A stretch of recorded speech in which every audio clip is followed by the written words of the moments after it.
صلى الله على محمد صلى الله عليه وسلم. الحمد لله وكفى وسلام على عباده الذين اصطفى. أما بعد فأعوذ بالله من الشيطان الرجيم. بسم الله الرحمن الرحيم. وإلهكم إله واحد لا إله إلا هو الرحمن الرحيم. وقال الله تبارك وتعالى: شهد الله أنه لا إله إلا هو والملائكة وأولو العلم قائما بالقسط لا إله إلا هو العزيز الحكيم. وقال الله تعالى: فاعلم أنه لا إله إلا هو واستغفر لذنبك وللمؤمنين والمؤمنات. وقال النبي صلى الله عليه وسلم: من كان آخر كلامه لا إله إلا الله دخل الجنة.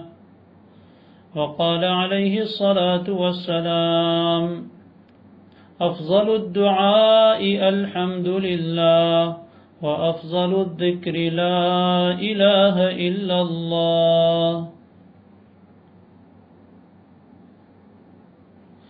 وقال عليه الصلاة والسلام: مفتاح الجنة لا إله إلا الله.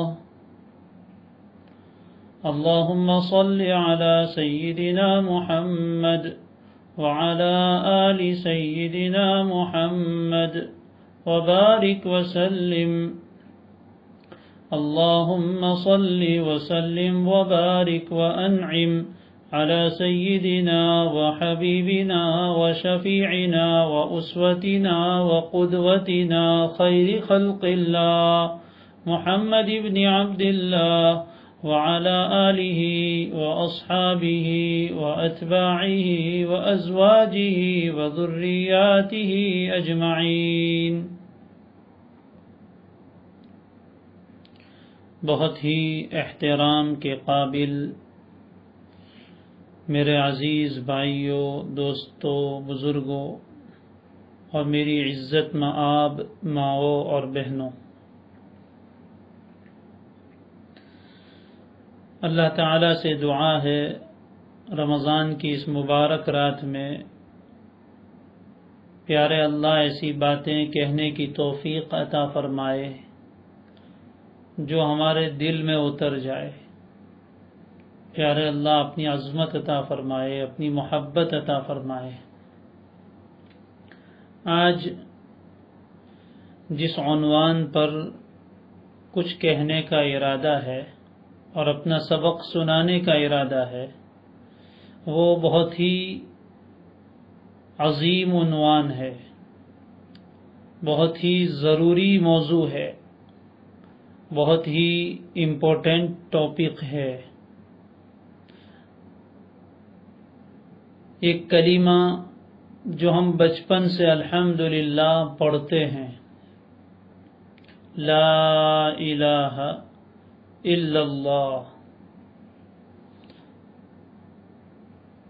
بچپن سے ہمارے کانوں میں پیدا ہوتے ہی یہ آواز اذان و اقامت کے ذریعے سے پہنچا دی گئی تھی اور کان کے راستے سے دل تک یہ بات اتر گئی تھی. اور اللہ تعالیٰ نے ہر انسان کی، ہر بچے کی فطرت میں پیدائشی طور پر توحید رکھ دی ہے. یہ کلمہ ہم نے پڑھا سنا، بارہا پڑھا، بارہا سنا، روزانہ پڑھتے ہیں، روزانہ سنتے ہیں، یہ بھی بہت بڑی سعادت ہے۔ لیکن آج ہم کوشش کریں گے کہ اس کلمے کا معنی بھی سمجھیں کہ اس کا مطلب کیا ہے، اس کلمے کی تاثیر کیا ہے، اور اس کلمے کی برکتیں انسان کی زندگی میں کیسے آتی ہے، ہمیں کس کیفیت کے ساتھ اس کلمے کو پڑھنا چاہیے۔ اللہ تعالیٰ مجھے بھی توفیق عطا فرمائے، آپ کو بھی توفیق عطا فرمائے۔ اس کلمے کے کئی نام ہیں۔ کلمہ طیبہ بھی کہتے ہیں، اس لیے کہ بہت پاکیزہ کلمہ ہے، بہت عمدہ کلمہ ہے، بہت بہترین کلمہ ہے۔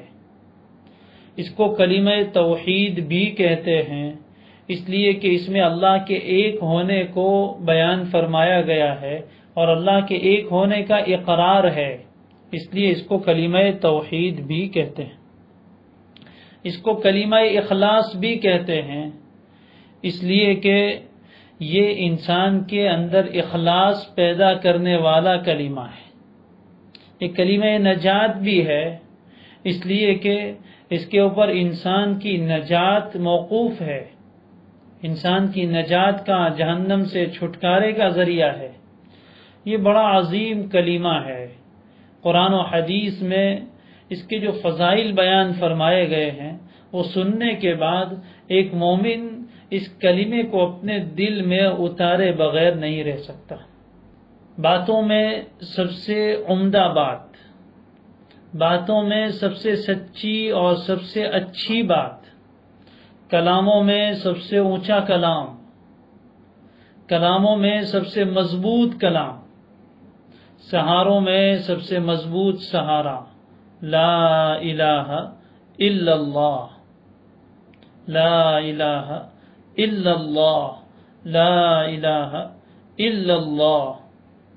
گناہوں کو مٹانے والا، جہنم کی آگ کو بجھانے والا، جنت کے دروازوں کو کھلوانے والا، رحمت کے خزانوں سے رحمتوں کو اتارنے والا، انتہائی عظیم کلمہ لا الہ الا اللہ، بڑا پاکیزہ کلمہ، اللہ تبارک و تعالی کے نزدیک بڑا محبوب اور پسندیدہ کلمہ، بڑا وزنی کلمہ، ساتوں آسمان ساتوں زمین سے زیادہ وزنی کلمہ لا الہ الا اللہ۔ یہ جو باتیں ابھی میں نے آپ کے سامنے ذکر کی، اس میں کوئی مبالغہ نہیں ہے، اس میں کوئی حد سے زیادہ اس کی تعریف اور مقام نہیں بیان کیا ہے، بلکہ جو بیان کیا ہے وہ بہت کم ہے، اور جو کچھ بیان کیا ہے اس کے پیچھے قرآن و حدیث کے دلائل ہیں، اس کے پیچھے قرآن و حدیث کے دلائل ہیں۔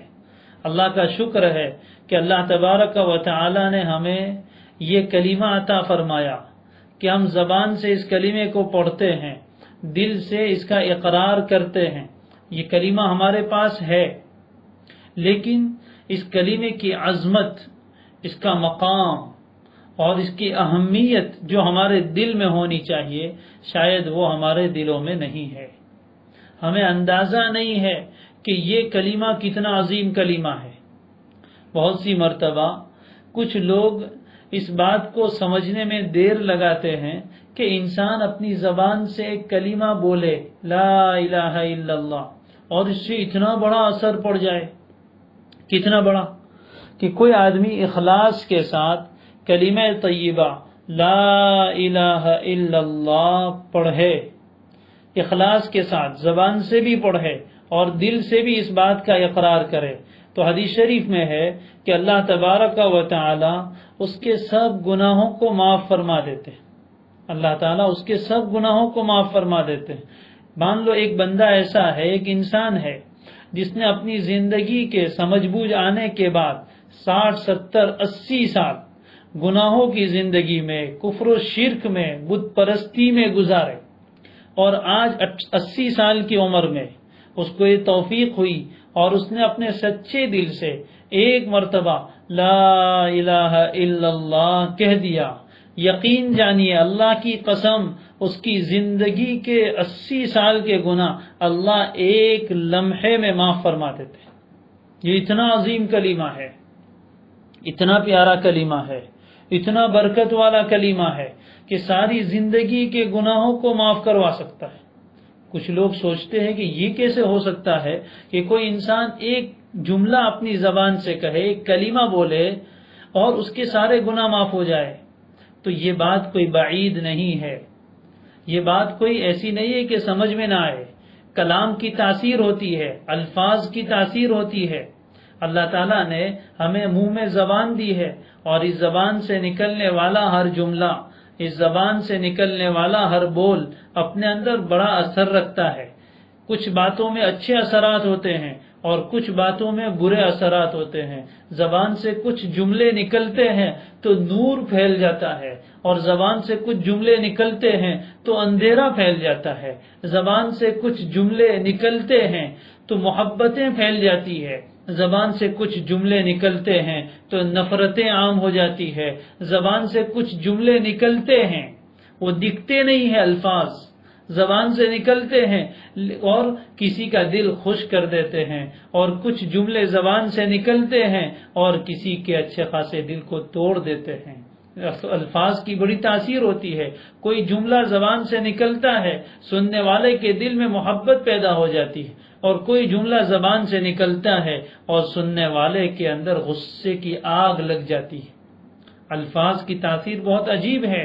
نبی اکرم صلی اللہ علیہ وآلہ وسلم نے بھی ایک حدیث میں فرمایا کہ انسان اپنی زبان سے کوئی لفظ بولتا ہے اور وہ اس کو کوئی زیادہ اہم بھی نہیں سمجھتا، لیکن اس کی وجہ سے جنت میں اس کا درجہ بہت اونچا کر دیا جاتا ہے۔ اور یہی انسان اپنی زبان سے کوئی لفظ نکالتا ہے، اس کو کوئی بہت اہم بھی نہیں سمجھتا، اس کی طرف توجہ بھی نہیں دیتا، لیکن اس ایک لفظ کی وجہ سے، ایک جملے کی وجہ سے اللہ تعالیٰ جہنم کی گہرائی میں اس کو گرا دیتے ہیں۔ اس کی بڑی تاثیر ہے۔ تو ایک کلام اللہ تعالیٰ کو پسندیدہ کلام ہے، یہ رحمت کا عشرہ چل رہا ہے۔ اللہ کی رحمت کو اپنی طرف کھینچنے والا سب سے بڑا ذریعہ کلمہ توحید ہے، کلمہ طیبہ ہے، کہ یہ کلمہ اللہ کو بڑا پسند ہے، اللہ کی نظر میں بہت محبوب ہے۔ پہلے زمانے میں جب بادشاہوں کا دور ہوا کرتا تھا، کوئی شاعر بادشاہ کے دربار میں آتا اور ایک شعر سنا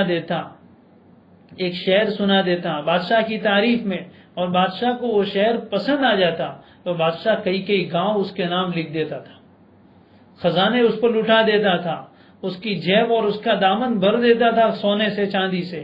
ایک جملہ، ایک شعر جو بادشاہ کو، دنیا کے بادشاہ کو پسند آ جائے تو وہ اس جملہ بولنے والے کو، اس شعر کہنے والے کو اتنا نوازے، اور وہ مالک الملک، وہ شہنشاہ اعظم، وہ رب کائنات، جب اس کا پسندیدہ کلمہ کوئی بندہ اپنی زبان سے کہے اور سچے دل سے کہے تو وہ کیوں اتنا نہیں نواز سکتا؟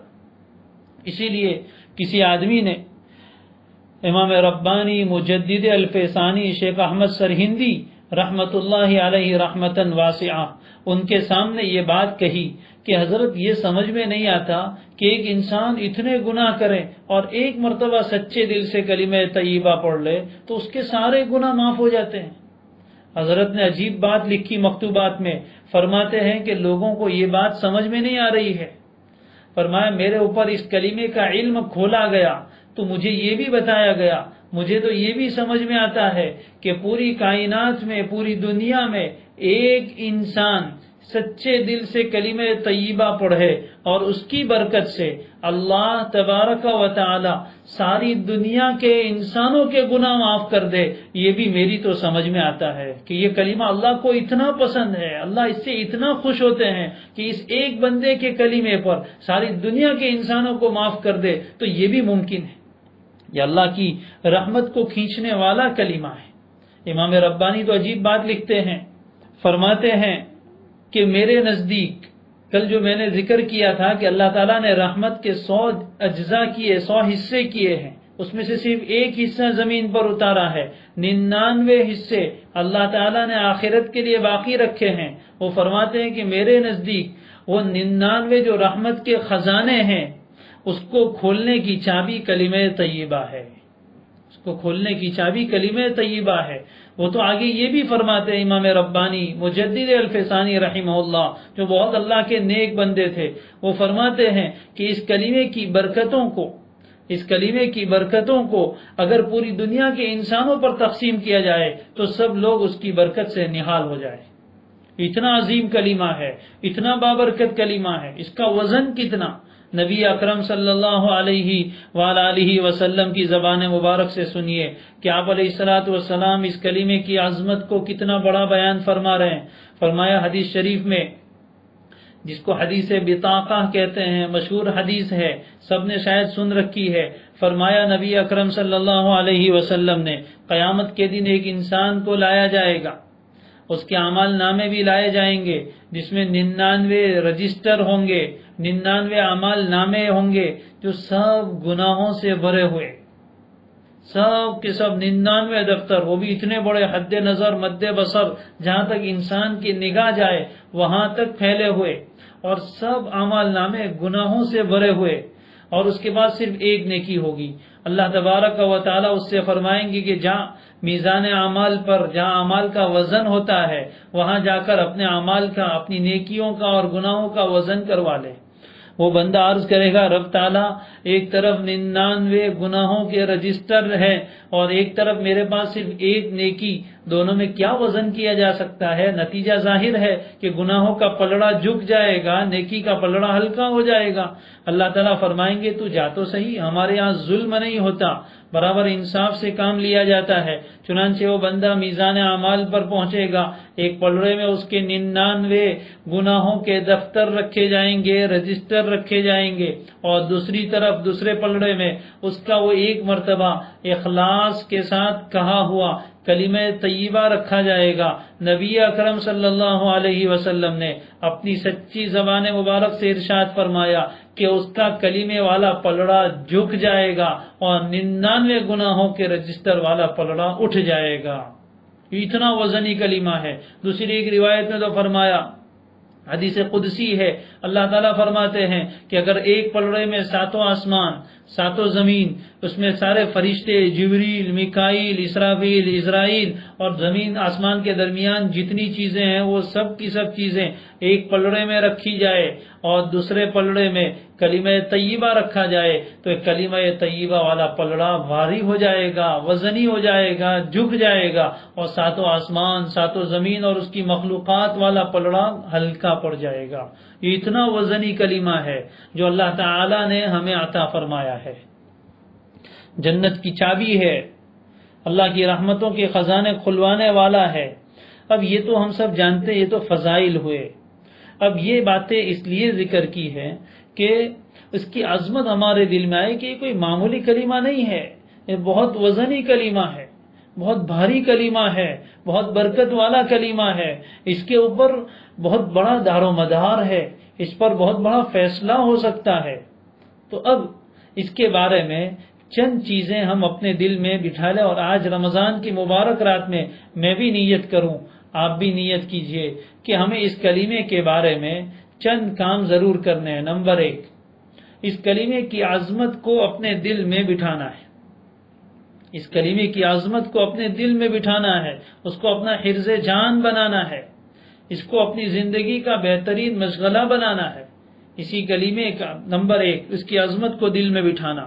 نمبر 2، اس کلمے کے معنی کو سمجھنا ہے کہ اس کلمے کا معنی کیا ہے، اتنی عظمت اس میں کیوں ہے، جو انشاءاللہ ابھی میں ذکر کر رہا ہوں۔ نمبر 3، اس کلمے کو زبان سے آگے بڑھا کر دل کے اندر اتارنا ہے، اس کلمے کو زبان سے آگے بڑھا کر دل کے اندر اتارنا ہے۔ اور دل کے اندر کیسے اترے گا، اس کے لیے بھی انشاءاللہ 2 طریقے بھی ذکر کروں گا۔ سب سے پہلے اس کلمہ طیبہ کا معنی جتنا ہم سمجھیں گے اور سمجھ کر پڑھیں گے تو انشاءاللہ اس کا اثر اتنا ہی زیادہ ہوگا۔ یہ بات پہلے اچھی طرح سمجھ لیجئے کہ کلمہ تو اتنا عظیم ہے، لیکن ہر کلمہ پڑھنے والے کو اتنا ثواب نہیں ملتا ہے، ہر کلمہ پڑھنے والے کی کلمے میں اتنا وزن نہیں ہوتا ہے۔ دو آدمی پڑھتے ہیں، ایک پڑھتا ہے لا الہ الا اللہ اور دوسرا بھی کہتا ہے لا الہ الا اللہ، لیکن دونوں کے لا الہ الا اللہ میں زمین آسمان کا فرق ہو سکتا ہے۔ جتنی دل میں عظمت ہوگی، جتنا دل میں محبت ہوگی، جتنا دل میں دھیان ہوگا، اتنا ہی اس کے اثرات انسان کے دل پر پڑتے ہیں۔ یہ الگ بات ہے کہ کوئی انسان ایسے بھی پڑھے گا تب بھی انشاءاللہ اس کو فائدہ ہوگا، لیکن وہ فائدہ اپنے حساب سے ہوگا۔ کامل فائدہ، مکمل فائدہ، زیادہ فائدہ، بڑا فائدہ اس وقت حاصل ہوگا جب انسان اس کو سمجھے۔ لا الہ الا اللہ، اس کا ترجمہ تو ہم نے مکتب میں پڑھا تھا، نہیں ہے کوئی معبود اللہ کے سوا، اللہ کے سوا کوئی عبادت کے لائق نہیں ہے، کوئی الہ نہیں ہے، کوئی معبود نہیں ہے، عبادت کے لائق، پوجا کیے جانے کے لائق اللہ کے سوا کوئی نہیں ہے۔ یعنی اللہ کے علاوہ جتنی چیزوں کی لوگ عبادت کرتے ہیں، جتنی چیزوں کے سامنے لوگ جھکتے ہیں، اپنے آپ کو ذلیل کرتے ہیں، ان میں سے کوئی بھی عبادت کے لائق نہیں ہے سوائے اللہ کے، سوائے اللہ کے۔ تو اس کلمے کا سب سے پہلا معنی کہ الہ کون ہوتا ہے؟ جس میں ساری کمال کی صفتیں ہوں اور عیب والی کوئی صفت نہ ہو، وہ ہوتا ہے الہ اور معبود۔ جس کی عبادت کی جائے وہ ایسی ذات ہونی چاہیے جس میں کوئی عیب نہ ہو، وہ ہر عیب سے پاک ہو اور ہر کمال اس میں موجود ہو، وہ کسی کا محتاج نہ ہو اور باقی سب لوگ اس کے محتاج ہو، ایسی ذات معبود بنائے جانے کے قابل ہے۔ تو لا الہ الا اللہ، کوئی ایسا نہیں ہے جو سب کمالات کا مالک ہو اور ہر عیب سے پاک ہو سوائے اللہ کے۔ سارے کمالات کا مالک اللہ اور سارے عیوب سے پاک اللہ، ہر کسی کی محتاجگی سے پاک اللہ اور ہر چیز جس کی محتاج وہ اللہ۔ تو لا الہ الا اللہ، جب کہیں لا الہ تو اس وقت اللہ کے علاوہ جتنے معبودان باطلہ ہے، جتنی معبودوں کی لوگ عبادت کرتے ہیں، ان سب کی نفی، ان سب کا انکار کہ اللہ کے سوا جتنے ہیں ان میں سے کوئی عبادت کے لائق نہیں ہے۔ اس بات کا اقرار کہ اس اللہ کی زمین پر ہزاروں دیوی دیوتا بنا کے لوگ ان کی پوجا کر رہے ہیں، لوگ ان کو اپنا معبود بنائے ہوئے ہیں، ہم کہتے ہیں نہیں نہیں اللہ، یہ لوگ غلط کام کر رہے ہیں، لا الہ الا اللہ، اللہ آپ کے سوا ان میں سے کوئی بھی عبادت کے لائق نہیں ہے، کوئی بھی پوجا کے لائق نہیں ہے، یہ سب غلطی پر ہے، کوئی آپ کا شریک نہیں ہو سکتا۔ یہ توحید ہے، یہ جتنی دل میں مضبوط ہوگی اتنا ہی اللہ تعالیٰ کے یہاں اونچا مقام ہوگا۔ تو پہلی چیز عبادت صرف اللہ کی، اللہ کے سوا کوئی عبادت کے لائق نہیں۔ نمبر 2، لا الہ الا اللہ، اللہ کے سوا کوئی عبادت کے لائق نہیں، کسی کے پاس کمال نہیں ہے، ذاتی کمال کسی کے پاس نہیں ہے، عیب سے پاک کوئی نہیں ہے، تو پھر امیدیں بھی صرف اللہ سے، اللہ کے علاوہ کسی سے کوئی امید نہیں۔ لا الہ الا اللہ، تو دل میں جب لا الہ کہے تو ساری امیدیں جو مخلوقات سے وابستہ ہے، اللہ کے علاوہ لوگوں سے جو انسان نے امیدیں لگا رکھی، یہاں سے کام بنے گا، یہاں سے کام بنے گا، نہیں، سب کی نفی، سب کا انکار، صرف اللہ ہی ہمارا کام بنائیں گے، امیدیں سب چیزوں سے ختم کر دی جائے اور صرف اللہ سے۔ لا الہ الا اللہ، لا الہ الا اللہ۔ تیسرا، اللہ ہی سب کمالات کے مالک ہے، تو پھر اس کے علاوہ کسی کا خوف اور ڈر دل میں کیوں ہو؟ اللہ کے سوا کسی کا خوف نہیں، کسی کا ڈر نہیں۔ جب لا الہ کہے تو دل میں سے سارے خوف کو نکال پھینکے، سارے ڈر دل میں سے نکال پھینکے، کوئی کچھ نہیں کر سکتا، کوئی مجھے نقصان نہیں پہنچا سکتا، الا اللہ، اللہ ہی مجھے اگر چاہے تو نقصان پہنچا سکتا ہے۔ چوتھا معنی، لا الہ الا اللہ، اللہ کے سوا کوئی محبت کے قابل نہیں۔ جب سارے کمالات کا مالک وہ ہے، سارے احسانات اس کے ہیں، تو میرے دل پر قبضہ بھی صرف اللہ کا، محبت میرے دل میں صرف اللہ کی۔ جب لا الہ کہے تو اللہ کے علاوہ جتنی ناجائز محبتیں دل میں ہیں، ناجائز محبتیں جو دل میں ہے، ان سب کو نکال پھینکے کہ اللہ تیرے سوا میرا کوئی محبوب نہیں، تو ہی اکیلا میرا محبوب ہے اور باقی ساری محبتیں تیری محبت کے تابع ہیں۔ یہ چوتھا معنی، لا الہ الا اللہ، محبت صرف اللہ سے، حقیقی اور سچی محبت صرف اللہ سے، اور پھر اللہ جن سے محبت کرنے کا حکم دے ان سے۔ پانچواں معنی، لا الہ الا اللہ، اطاعت صرف اللہ کی، جو معبود ہو اسی کی اطاعت، اسی کی فرما برداری کی جاتی ہے، تو اللہ کے علاوہ کسی کی اطاعت نہیں کریں گے، کسی کی فرما برداری نہیں کریں گے۔ اللہ جو کہے وہی، اللہ کے خلاف اگر کوئی حکم دے تو ہم اس کی بات نہیں مانیں گے۔ لا طاعت لمخلوق فی معصیت الخالق، جہاں اللہ کی نافرمانی ہوتی ہو وہاں کسی بھی مخلوق کی بات نہیں مانی جائے گی، چاہے وہ ماں باپ ہو، چاہے وہ حکمران ہو، چاہے وہ کوئی بھی ہو۔ اطاعت، فرما برداری، حکم برداری صرف اللہ کی اور کسی کی نہیں۔ خاص طور پر جب لا الہ الا اللہ کہے پانچویں معنی میں تو اپنے نفس کی بھی ہم نفی کریں، اس لیے کہ ہم میں سے ہر انسان اطاعت و فرما برداری اپنے نفس کی کر رہا ہے، اپنے نفس کی غلامی کر رہا ہے، اپنے نفس کی غلامی۔ افرأیت من اتخذ الہہ ہوا، قرآن کہہ رہا ہے کہ آپ نے دیکھا نہیں اس آدمی کو جس نے اپنی خواہشات کو اپنا معبود بنا لی۔ تو خواہشات کو ہم اپنا معبود بنا بیٹھے ہیں، اپنے نفس کو اپنا معبود بنا بیٹھے ہیں کہ اس کی اطاعت کرتے ہیں کہ نہیں لا الہ، نفس کی بھی اطاعت نہیں۔ جب لا الہ کہے تو اپنی اس نفس کی بھی نفی کرے کہ میں اپنے آپ کی، اپنے نفس کی بات نہیں مانوں گا، اطاعت کروں گا تو صرف اللہ کی۔ یہ پانچ معنی ذہن میں رکھے، عبادت صرف اللہ کی، امیدیں صرف اللہ سے، خوف صرف اللہ کا، اور محبت صرف اللہ سے، اور اطاعت و فرما برداری صرف اللہ کی۔ یہ پانچ معنی اپنے ذہن میں بٹھائے اور لا الہ الا اللہ، لا الہ الا اللہ، لا الہ الا اللہ، اس کو اب پڑھیں گے اس معنی کو سمجھ کر تو پھر انشاءاللہ اس کے اثرات دل پر ظاہر ہوں گے۔ اس کلمے سے زیادہ دل کو پاک کرنے والا اور نفس کی برائیوں کو مٹانے والا اور کوئی ذکر نہیں ہے۔ نبی اکرم صلی اللہ علیہ وسلم نے ارشاد فرمایا، افضل الذکر لا الہ الا اللہ، سب سے افضل ترین ذکر لا الہ الا اللہ۔ اللہ کے رسول جس ذکر کو سب سے افضل بتائے اس سے زیادہ فضیلت والا اور کون سا ذکر ہو سکتا، اور کیوں نہ ہو کہ اس میں اللہ کے علاوہ سب کی نفی اور اللہ کے لیے سارے کمالات کو ثابت کیا کہ یہی سب سے سچی بات ہے۔ تو اب اس کلمے کو اپنے دل میں یہ معنی ہو گیا، یہ معنی کے ساتھ اس کلمے کو جب پڑھا جاتا ہے تو پھر اس کے اثرات انسان کے دل پر ظاہر ہوتے ہیں۔ اب اس کی کثرت، اس کو جب دل میں اتارنا، یہ تو زبان ہے، زبان سے جو بات بولتے ہیں اس کو دل میں اتارنے کے لیے ہمیں کیا کرنا ہے؟ اس کے لیے دو کام۔ نمبر ایک، یہ کلمہ دل میں اترتا ہے کثرت تکرار سے، بار بار اس کو پڑھنے سے۔ ہماری ہر سانس میں لا الہ الا اللہ نکلے۔ کتنے اللہ کے بندے ایسے ہیں جن کا کوئی سانس اللہ کے ذکر کے بغیر نہیں جاتا، وہ اس کی مشق کرتے ہیں۔ اس بات کو سمجھ لیجئے کہ کلمہ طیبہ کے ذکر کی ہم سب کو ضرورت ہے، ہم سب کو ضرورت ہے۔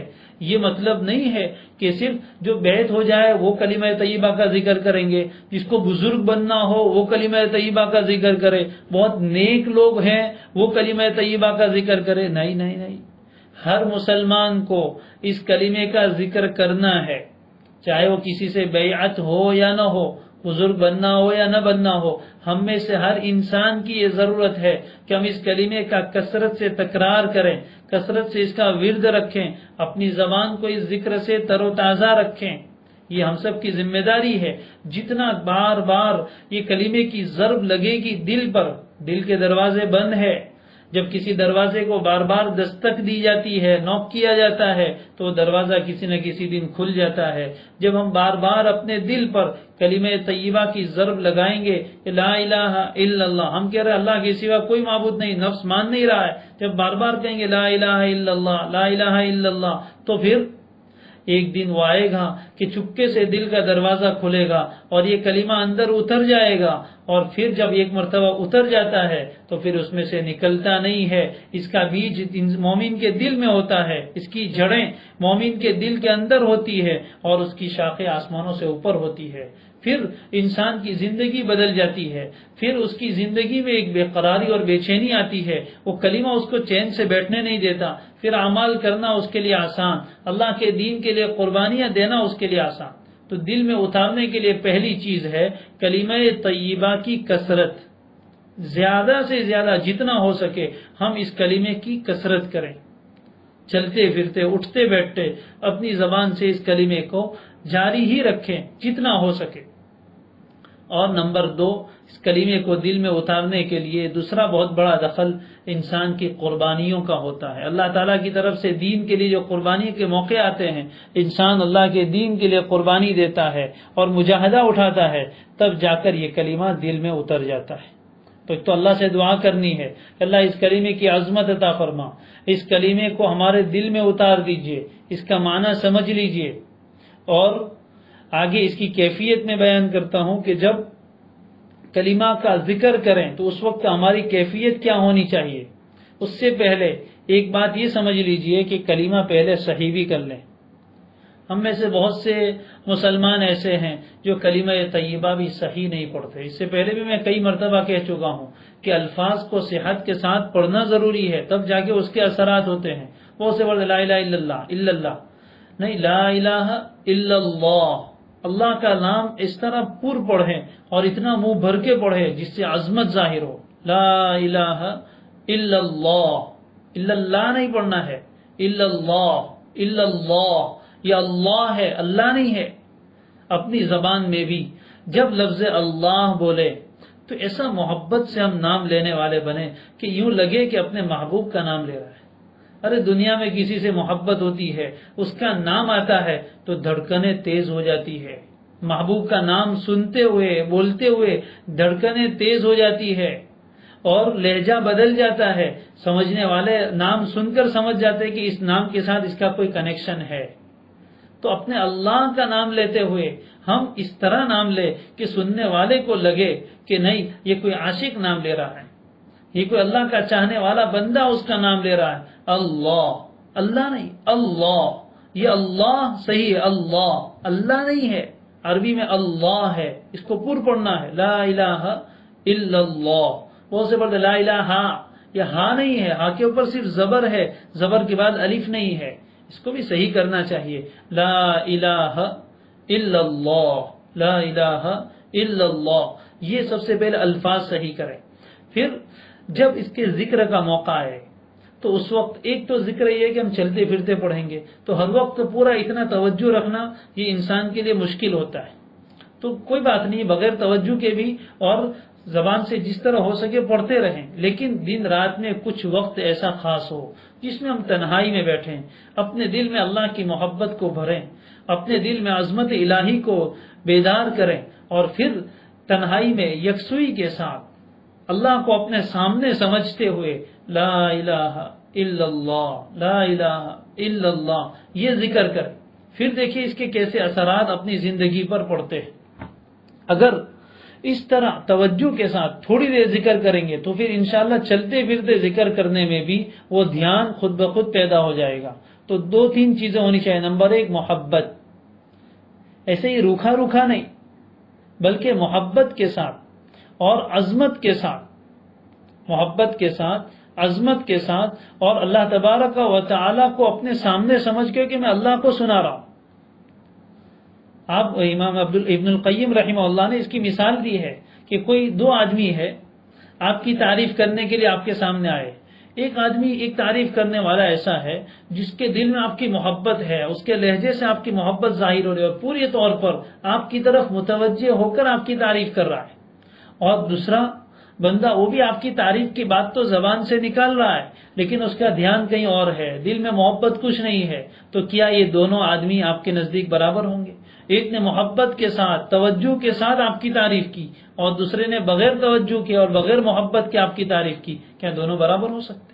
نہیں۔ جب آپ کے نزدیک یہ دونوں تعریف کرنے والے برابر نہیں ہے تو پھر اللہ تبارک و تعالیٰ کے نزدیک ایک وہ بندہ جو محبت کے ساتھ، عظمت کے ساتھ، توجہ کے ساتھ اللہ کا ذکر کر رہا ہے اور دوسرا بغیر توجہ، بغیر محبت کے کر رہا ہے، یہ دونوں بھی برابر نہیں ہو سکتے۔ اس لیے تھوڑا وقت، چاہے 1 تسبیح ہو، چاہے 10 مرتبہ ہو، لیکن محبت کے ساتھ اپنے دل میں محبت بھرے اور تصور کرے کہ اللہ میرے کلام کو سن رہے ہیں، میں اللہ کو سنا رہا ہوں، لا الہ الا اللہ، اللہ آپ کے سوا کوئی معبود نہیں۔ ارے اگر کوئی بچہ اپنے باپ کے سامنے آ کر یوں کہہ دے کہ ابا آپ کے سوا کوئی میرے ابا نہیں، آپ کے جیسے کوئی ابا نہیں ہو سکتے، باپ کا دل خوش ہو جاتا ہے۔ شوہر بیوی سے کہے، بیوی شوہر سے کہے، ان کا دل خوش ہو جاتا ہے۔ تو جب ہم اللہ سے کہیں گے اللہ آپ کے جیسا کوئی نہیں، لا الہ الا اللہ، آپ کے سوا کوئی نہیں، تو پھر اللہ تعالیٰ کتنے خوش ہوں گے، پھر اس کے اثرات دل پر پڑیں گے، پھر اللہ کی اطاعت، وہ پانچوں معنی سمجھ کر محبت اللہ کی، اطاعت اللہ کی، امید اللہ سے، خوف اللہ کا اور عبادت اللہ کی، پھر انسان کی زندگی پر اس کے اثرات ظاہر ہونے لگتے ہیں۔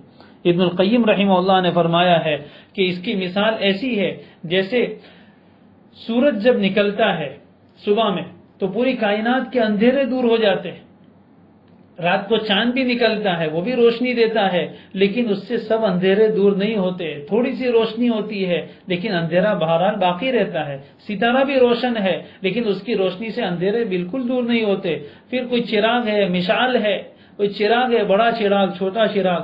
اسی طرح ایمان والوں کے دلوں میں کلمہ طیبہ کے نور کی شعاعیں ایسی ہوتی ہے، کسی آدمی کے دل میں کلمہ طیبہ کے نور کی شعاعیں ایسی ہوتی ہے جیسے سورج کی شعاع۔ سورج کی شعاع کے سامنے کوئی اندھیرا باقی نہیں رہتا ہے۔ اسی طرح کسی کے دل پر ایمان کا نور، کلمہ طیبہ کا نور اور اس کی شعاعیں اس طرح چمکتی ہے کہ دل کے سارے اندھیرے دور ہو جاتے ہیں اور اس کی گرمی سے، اس کی ہیٹنگ سے سارے گناہ جل کر خاک ہو جاتے ہیں۔ کسی کے دل میں کلمہ طیبہ کا نور اور شعاعیں ایسی ہوتی ہے جیسے چاندنی رات، کسی کے دل میں ایسی ہوتی ہے جیسے ستارے، کسی کے دل میں ایسی ہوتی جیسے کوئی مشعل ہو جلائی ہوئی آگ کی، کسی کے دل میں ایسی جیسے کوئی چھوٹا سا چراغ ہو، کسی کے دل میں نائٹ لیمپ جیسا نور ہوتا ہے۔ تو ہمیں یہ نور کیسے بڑھے گا؟ جتنی عظمت، جتنی محبت اور جتنا احترام اور جتنا معنی سمجھ کر ہم اس کلمے کا ذکر کریں گے، انشاءاللہ اس کی نورانیت اتنی ہی بڑھتی چلی جائے گی، پھر زندگی کا یہ شعور بن جائے گا، یہ کلمہ دل کے اندر اتر جائے گا اور پھر انشاءاللہ کبھی نہیں نکلے گا، کبھی نہیں نکلے گا۔ ابھی تو ہمارا حال ایسا ہے کہ زبان سے ہم کلمہ پڑھ رہے ہیں لیکن دل کے اندر نہیں ہے۔ وہ میں نے طوطے والا واقعہ سنایا تھا کہ وہ پوری زندگی وہ طوطا کلمہ طیبہ پڑھ رہا تھا، لیکن جب بلی نے پکڑا تو اس وقت وہ کلمے کے بجائے اس کی زبان سے چلانے کی آواز آنے لگی۔ وہ بزرگ اسی لیے پریشان تھے کہ کہیں ایسا نہ ہو کہ زندگی بھر ہم کلمہ طیبہ پڑھتے رہیں اور موت کے وقت جب فرشتہ آئے تو اس وقت زبان سے کلمے کے بجائے کوئی اور چیز نکلی۔ اس لیے اس کلمے کو دل میں اتارنا ہے، جب تک یہ دل میں نہ اترے وہاں تک انسان خطرے میں رہتا ہے کہ پتہ نہیں موت کے وقت نکلے گا کہ نہیں، اس لیے کہ اس وقت تو دل کی بات باہر آتی ہے، زبان کے تو ہوش نہیں رہتے۔ اس لیے آج کا اہم سبق یہ ہے کہ اس کلمے کی معنی کو سمجھنا ہے، اس کی عظمت کو اپنے دل میں بٹھانا ہے اور اس کی تکرار کرنے، کثرت سے اس کا ذکر کرنا ہے اور اپنے دل میں اس کو اتارنا ہے۔ اب ایک وظیفہ آخر میں کہہ کر بات ختم کرتا ہوں۔ حدیث نہیں ہے، ایک روایت میں ہے، ایک بہت بڑے مصنف گزرے ہیں امام قرطبی مالکی، وہ فرماتے ہیں کہ میں نے کسی روایت میں پڑھا تھا کہ جو آدمی 70,000 مرتبہ 70,000 مرتبہ کلمہ طیبہ لا الہ الا اللہ پڑھے تو اللہ تعالیٰ جہنم کی آگ سے اور عذاب سے اس کو نجات دے دیتے۔ اور ہمارے بزرگوں نے اس پر بہت زیادہ کلام کیا ہے، بہت ترغیب دی ہے کہ ہمیں چاہیے کہ ہم ایسے کلمات کا ایک ذخیرہ اپنے پاس جمع کر کے اپنی نجات کا بھی سامان فراہم کریں۔ اور اسی طرح اس کے بعد پھر ایک بہت بڑے بزرگ آئے محی الدین ابن العربی رحمہ اللہ، وہ فرماتے ہیں کہ کوئی آدمی اپنے لیے پڑھے تو اللہ تعالیٰ اس کو بھی جہنم سے اور عذاب سے بچا لیتے ہیں، اور کوئی آدمی اپنے کسی مرحوم کے لیے پڑھے تو اس کو بھی یعنی اس کا ثواب پہنچائے، پڑھنے کے بعد پڑھے گا تو خود اس کا جو ثواب ہے وہ کسی کو پہنچا دے، اپنے کسی مرحوم کو، تو اللہ تعالیٰ اس کو بھی جہنم کی آگ سے اور عذاب قبر سے بچا لیتے ہیں۔ یہ بات انہوں نے بیان کی۔ اس کے بعد ایک بزرگ فرماتے ہیں کہ ایک نوجوان تھا، اس کو قبر کے حالات بہت زیادہ سامنے آتے تھے، اس کو پتہ چل جاتا تھا، ہوتے ہیں کچھ لوگ ایسے، یہ بات بھی سمجھ لے کہ یہ کوئی کمال نہیں ہے، لیکن اللہ تعالیٰ کسی کے دل میں یہ بات منکشف کر دیتے ہیں۔ چنانچہ وہ نوجوان کے بارے میں بہت مشہور تھا کہ اس کو مردہ لوگوں کے احوال بہت زیادہ ظاہر ہوتے ہیں۔ چنانچہ ایک مرتبہ وہ نوجوان بھی تھا اور بزرگ بھی بیٹھے ہوئے تھے کہ اچانک اس نے چیخ ماری اور کہا کہ میری ماں کو قبر میں بہت عذاب ہو رہا ہے۔ اور بزرگ فرماتے ہیں کہ میں نے ایک کلمہ طیبہ پڑھ کے اپنے پاس اسٹاک میں رکھا ہوا تھا، میں نے کہا آج اس کو آزما لیتے ہیں کہ سچ بول رہا ہے کہ جھوٹ بول رہا ہے۔ میں نے کچھ کہا نہیں اس کو، اپنے دل میں نیت کی اور اللہ سے دعا کی کہ وہ جو 70,000 مرتبہ میں نے کلمہ طیبہ پڑھا ہے اس کا ثواب اس کی ماں کو پہنچاتا ہوں، اس کی برکت سے اس کو جہنم کے اور قبر کے عذاب سے محفوظ فرما دیجیے۔ میں نے اس کو کچھ نہیں کہا، اپنے دل میں نیت کی اور ہلکے سے زبان سے میں نے کہہ دیا۔ تھوڑی دیر کے بعد پھر اس کو کشف ہوا، اس نے کہا الحمدللہ میری ماں سے عذاب قبر کو ہٹا لیا گیا۔ فرماتے ہیں وہ بزرگ کہ مجھے اس روایت کے صحیح ہونے پر بھی اعتماد ہو گیا اور اس بندے کے کشف کے صحیح ہونے پر بھی بھروسہ ہو گیا۔ تو یہ ہمارے بزرگوں نے اس کا خاص اہتمام بتایا ہے کہ ہم کلمہ طیبہ کے ایسے کئی نصاب اپنے لیے بھی پڑھ کر رکھیں، اپنے مرحوموں کے لیے، کسی کے والدین دنیا سے جا چکے ہیں، کسی کے دادا اور گھر والے رشتہ دار جا چکے ہیں، تو پتہ نہیں وہ کس حال میں ہے، اپنی طرف سے ان کے ساتھ کوئی بڑا احسان نہیں کر سکتے، تو ان کے لیے کلمہ طیبہ ایک خاص مقدار 70,000 مرتبہ پڑھ کر ان کے لیے اِیصال ثواب کا اہتمام کریں۔ تو رمضان کا مہینہ بڑا برکتی مہینہ ہے، اس میں اللہ تعالیٰ نے ہمیں ابھی فرصت بھی دی ہے، گھر میں بیٹھے ہیں، ہر وقت انسان تلاوت نہیں کر سکتا، تھک جاتا ہے، تو کلمہ طیبہ ایسا آسان کلمہ ہے، زبان پر ایسا جاری ہو جاتا ہے، جب اس کی عادت ہو جاتی ہے تو انسان کی زبان رکتی نہیں۔ کتنے بزرگوں کے بارے میں ہے کہ بیت الخلاء میں جاتے تو ان کو زبان پکڑ کے رکھنی پڑتی تھی کہ وہاں بھی وہ ذکر سے رکتی نہیں تھی، ایسی عادی ہو جاتی ہے زبان۔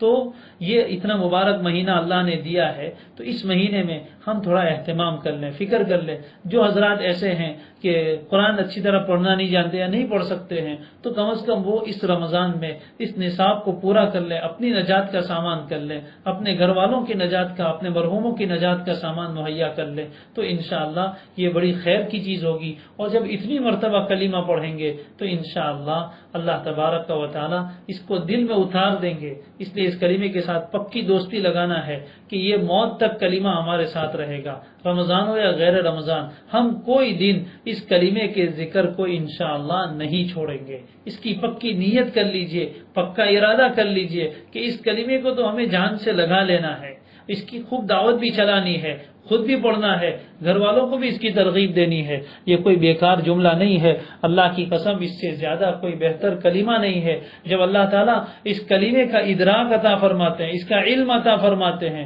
اور اس کی حلاوت، شیرینی، مٹھاس عطا فرماتے ہیں، تو پھر کہنے والوں نے تو یہاں تک کہا اور لکھنے والوں نے یہاں تک لکھا کہ زندگی کی بس ایک ہی امید ہے، لیکن وہ امید پوری نہیں ہو سکتی کہ سب چیزوں سے الگ ہو کر ایک کونے میں بیٹھ کر بس کلمہ طیبہ کا ذکر ہی کرتا رہوں اور اسی حال میں مر جاؤں۔ لیکن انسان کی ہر تمنا پوری نہیں ہوتی، اللہ تعالیٰ کے دوسرے احکامات بھی ہیں اور دوسرے بندوں کے حقوق بھی ہیں، اس لیے لوگوں سے ملنا جلنا پڑتا ہے، بات چیت کرنی پڑتی ہے، ورنہ جی تو چاہتا ہے کہ سب کچھ چھوڑ چھاڑ کے اللہ کے ذکر میں اور کلمہ طیبہ کے ذکر میں مشغول ہو جاؤ۔ اس لیے کبھی محبت کے ساتھ اس کو پڑھ کر تو دیکھیں، محبت کے ساتھ، پھر کہہ رہا ہوں محبت کے ساتھ، عظمت کے ساتھ اکیلے میں بیٹھ کر اس کا ذکر کریں، زیادہ نہیں صحیح 10 مرتبہ، 25 مرتبہ، 100 مرتبہ، جتنا ہو سکے 2-5 منٹ، کیا ہم اللہ کے لیے نہیں نکال سکتے؟ نکال کر تو دیکھو، پھر دیکھو دل میں کیسی اللہ کی رحمت آتی ہے، اور یہ توحید جتنی مضبوط ہوتی چلی جائے گی، اللہ تبارک و تعالی زندگی کے ہر شعبے میں خیر و برکات مقدر فرما دیں گے۔ دعا ہے کہ اللہ تعالی ہم سب کو اس کلمے کی برکتیں عطا فرمائے، اس کی دعوت دینے والا بنائے، زندگی بھی اس کلمے پر ہو اور موت کے وقت بھی زبان پر یہی کلمہ ہو، موت کے وقت بھی زبان پر یہی کلمہ ہو کہ نبی صلی اللہ علیہ وسلم نے بشارت دی ہے کہ جس کی زندگی کا آخری کلام لا الہ الا اللہ ہو وہ جنت میں داخل ہو جائے گا۔ لہذا ہم زندگی پر جب اس کا ورد رکھیں گے، انشاءاللہ موت کے وقت بھی اللہ فضل فرمائیں گے، یہ کلمہ ہمارا ساتھ نہیں چھوڑے گا اور ہمیں جنت تک پہنچا دے گا۔ دعا کر لیجیے۔ الحمد للہ رب العالمین عدد خلقہ ورضا نفسہ وزینة عرشہ ومداد کلماتہ لا نحصی ثناء علیک انت کما اثنیت علی نفسک یا رب صل وسلم دائما ابدا على حبيبك خير الخلق كلهم جزا الله عنا سيدنا وحبيبنا وشفيعنا محمدا بما هو أهله رب اغفر وارحم وأنت خير الراحمين رب اغفر وارحم وتجاوز عما تعلم إنك أنت العز الأكرم يا أرحم الراحمين يا أرحم الراحمين يا أرحم الراحمين پیارے اللہ، اے ہمارے پیارے رب، اے ہمارے پیارے رب، رمضان کا رحمتوں کا مہینہ اور یہ رحمتوں کا عشرہ اس کے 2 دن ہمارے ہاتھوں سے نکل گئے، آج تیسری رات ہے۔ پیارے اللہ، ہم آپ سے بھیک مانگتے ہیں، ہمارے پاس کوئی عمل نہیں ہے جس کو دکھا کر ہم آپ سے آپ کی رحمت مانگے۔ اللہ ہم تو بالکل تہی دامن ہے، ہمارے پاس کوئی عمل نہیں ہے، محض خالی ہاتھ آئے ہیں، اپنے فضل سے اپنی رحمت بری نظر عطا فرما دیجئے۔ اللہ اس مہینے کی رحمتیں عطا فرما، برکتیں عطا فرما، خیر سے مالا مال فرما۔ پیارے اللہ، ہماری ٹوٹے پھوٹے روزوں کو اور عبادتوں کو قبول فرما۔ اللہ کلمہ طیبہ کی برکتیں عطا فرما، اللہ کلمہ طیبہ کے علوم عطا فرما۔ اللہ اس کو ہمارے دلوں کے اندر اتار دیجئے، اللہ دل کی گہرائی میں اتار دیجئے۔ یہ کلمہ تو منافق بھی زبان سے پڑھتے تھے لیکن وہ ان کو نجات نہیں دلا سکا۔ اللہ ایسا کلمہ ہمارے دل میں اتار دیجئے جیسے آپ نے صحابہ کے دل میں اتارا تھا، عافیت کے ساتھ اتار دیجئے۔ اللہ ہم آزمائے جانے کے قابل نہیں ہے، ناپے تولے جانے کے قابل نہیں ہے، اپنے فضل سے محبت کے ساتھ کلمے کا ذکر کرنے کی توفیق عطا فرما دیجئے۔ اے اللہ، کلمے کا ذکر کرنے کی توفیق عطا فرما دیجئے۔ آپ کے نبی نے فرما دیا کہ افضل الذکر ہے، پھر بھی ہم نہ کرے، یہ کیسے ہو سکتا ہے؟ اتنا وزنی کلمہ۔ پیارے اللہ، زندگی کا زیادہ سے زیادہ حصہ اس کلمے کے ذکر میں گزر جائے، ایسی توفیق عطا فرما دیجئے۔ اللہ اس کے معنی کو ہمیں سمجھنے کی اور اس کے مطابق عمل کرنے کی توفیق عطا فرما، اس کی حقیقت عطا فرما۔ پیارے اللہ، اس کلمے کی برکت سے پوری امت مسلمہ کے حال پر رحم فرما۔ اللہ جو پریشان ہیں ان کی پریشانیوں کو دور فرما، جو بیمار ہیں انہیں شفا عطا فرما، جو مقروض ہیں ان کے قرضوں کی ادائیگی کی شکلیں پیدا فرما۔ اللہ جو بے روزگار ہیں انہیں حلال پاکیزہ روزگار عطا فرما۔ اللہ جو بے اولاد ہے انہیں نیک صالح اولاد عطا فرما، جو بے گھر بے در ہیں انہیں عافیت کے ساتھ اپنا ذاتی مکان عطا فرما۔ پیارے اللہ، اس مہینے میں خوب نیکیوں کی توفیق عطا فرما، نیکیوں کا کرنا آسان فرما، نفس و شیطان کے زور کو ختم فرما۔ پیارے اللہ، ہمارے محبین متعلقین میں جو بیمار ہیں اللہ ان سب کو شفائے کاملہ عاجلہ دائمہ مستمرہ عطا فرما، سب کے حال پر رحم فرما۔ اللہ بہت سے تیرے بندے بندیاں ایسے ہیں جنہوں نے دعاؤں کی درخواست کی، جن کا ہم پر حق ہے۔ پیارے اللہ، اپنے فضل سے ہماری ان دعاؤں میں ان کو بھی شامل فرما، ان کی دعاؤں میں ہمارا بھی حصہ عطا فرما۔ آج کی رات کو رحمت والی برکت والی رات بنا دیجئے، تہجد میں آپ کے سامنے اٹھ کر قرآن پڑھنے کی توفیق عطا فرما۔ اللہ صبح کے وقت میں دعا کی توفیق عطا فرما۔ اللہ وہ مانگنے کی توفیق دیجئے جو آپ کو پسند ہے۔ اے اللہ، مانگنا نہیں آتا، بن مانگے عطا فرما، مانگنے کا سلیقہ اور ڈھنگ عطا فرما۔ جو باتیں کہی گئی سنی گئی اس پر عمل کی ہم سب کو توفیق عطا فرما، اس کو ہم سب کے لیے ذریعہ نجات بنا، اپنی رضا کا ذریعہ بنا۔ اللہ جو مانگا وہ بھی عطا فرما، جو مانگنے سے رہ گیا وہ بھی عطا فرما۔ ہماری دعاؤں کو اپنے فضل سے پیارے نبی صلی اللہ علیہ وسلم کے صدقے میں قبول فرما۔ وصلی اللہ تعالی علی خیر خلقہ محمد وآلہ وصحبہ اجمعین برحمتک یا ارحم الراحمین۔